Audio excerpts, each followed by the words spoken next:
మురళి తారీఖు 28/4/2025. ఈరోజు మురళి సారము: మధురమైన పిల్లలు, మీ ప్రేమ వినాశీ శరీరాలపై ఉండకూడదు. ఒక్క విదేహీనే ప్రేమించండి, దేహాన్ని చూస్తూ కూడా చూడకండి. ప్రశ్న: బుద్ధిని స్వచ్ఛముగా తయారు చేసుకునేందుకు పురుషార్థం ఏమిటి?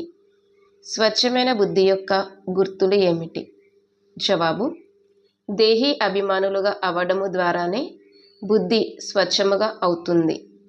ఇటువంటి దేహీ అభిమానులైన పిల్లలు స్వయాన్ని ఆత్మగా భావిస్తూ ఒక్క తండ్రిని ప్రేమిస్తారు. తండ్రి నుండే వింటారు. కానీ మందబుద్ధి కలవారు ఎవరైతే ఉంటారో వారు దేహాన్ని ప్రేమిస్తారు, దేహాన్నే అలంకరించుకుంటూ ఉంటారు. ఈరోజు ధారణ పాయింట్స్: ఏ దేహదారిని కూడా తమకు ఆధారముగా చేసుకోకూడదు. శరీరాల పట్ల ప్రీతిని పెట్టుకోకూడదు. హృదయపూర్వకమైన ప్రీతిని ఒక్క తండ్రితో పెట్టుకోవాలి. ఎవరి నామరూపాలలోనూ చిక్కుకోకూడదు. స్మృతి చాటును అభిరుచితో పెట్టుకోవాలి. ఇందులో సోమరులుగా అవ్వకూడదు. చార్టులో పరిశీలించుకోవాలి.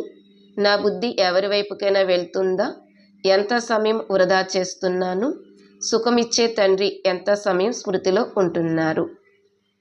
వరదానము: గృహస్థ వ్యవహారము మరియు ఈశ్వరీయ వ్యవహారము రెండింటి సమానత ద్వారా సదా తేలికగా మరియు సఫలురుగా కండి.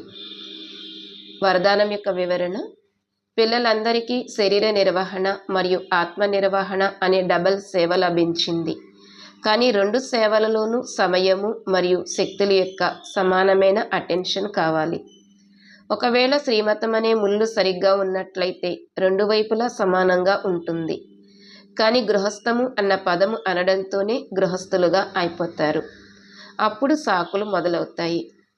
కావున గృహస్థలము కాదు, ట్రస్టీలము. ఈ స్మృతి ద్వారా గృహస్థ వ్యవహారము మరియు ఈశ్వరీయ వ్యవహారము రెండింటిలో సమానత కలిగి ఉండండి. అప్పుడు సదా తేలికగా మరియు సఫలురుగా ఉంటారు. స్లోగన్: ఫస్ట్ డివిజన్లోకి వచ్చేందుకు కర్మేంద్రియాజిత్తులుగా, మాయాజిత్తులుగా అవ్వండి.